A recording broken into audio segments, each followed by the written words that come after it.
since the ladies are hosting us today. It's indeed a great pleasure and a privilege to be here at the Women's Press Corps. I'm aware that as an institution it has evolved, it has developed, it has gained traction over the past 18 years, and it's become a redoubtable part of what is colloquially called the national discourse. You've been hosting people in the past, and there have been, I believe, extremely avid interactions which have taken place as I kept reading the reportage over the years. And it's indeed wonderful to be here.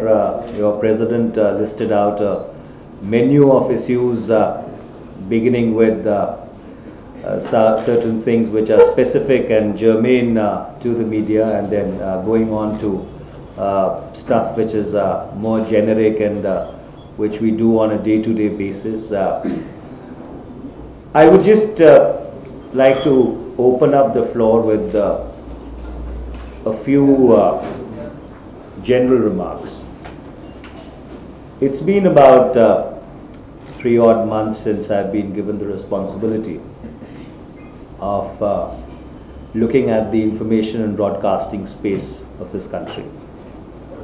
Before that, I had the honor and privilege of interacting with you all as the national spokesperson of the Indian National Congress for a fairly long period of time. And the interaction has always been extremely fruitful. It has been extremely responsive and responsible. There are issues with regard to the media which have been agitating all of us for a very long time.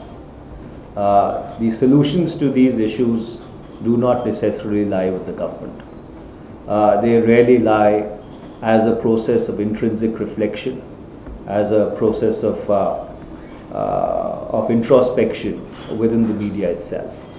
And from this introspection are going to emerge the solutions with regard to the debate between regulation qua self-regulation, the debate on paid news, what constitutes paid news, which of course to some extent has now been defined, and how do we deal with the pernicious effect of this particular malaise, which especially becomes endemic during the electoral times or during election times, which has been documented by various non-governmental institutions and including the Press Council of India on various occasions.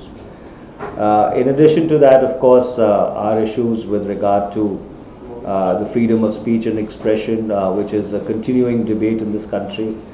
Whether the freedom of speech and expression intrinsically includes the right to offend, which is my personal belief that it does, and but I also do believe as a lawyer that it needs to be accompanied by a robust set of remedies, because then if somebody is really hurt or outraged at being offended, then he can exercise those remedies effectively.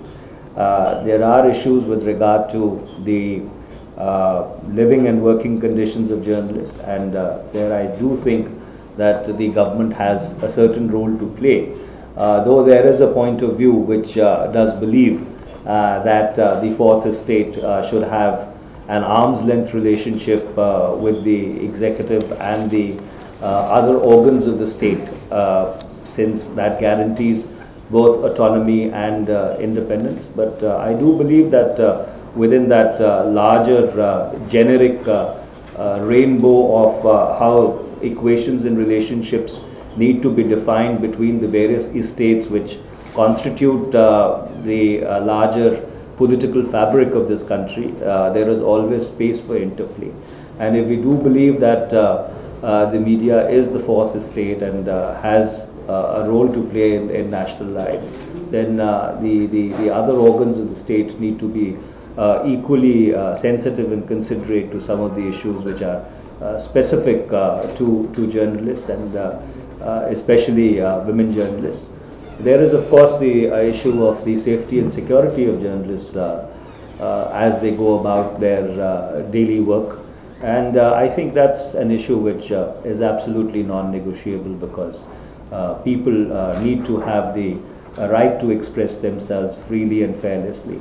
It's not so much of a matter of concern in Delhi per se, though we have this odd aberration taking place, which, for the lack of a better word, is completely outrageous, and it shouldn't happen. But as you move into the states and as you go down into the districts, and since some of us do represent parliamentary constituencies, I find that the levels of intimidation increase as you go down the democratic tier, and it is extremely difficult for journalists, especially those who work in the districts and even below the districts at the tehsil level, to really alleviate themselves or be independent of the powers that be and their pernicious influence. So as we go along, we will try and find solutions to some of these issues. It would, of course, require a lot of cooperation at your end, because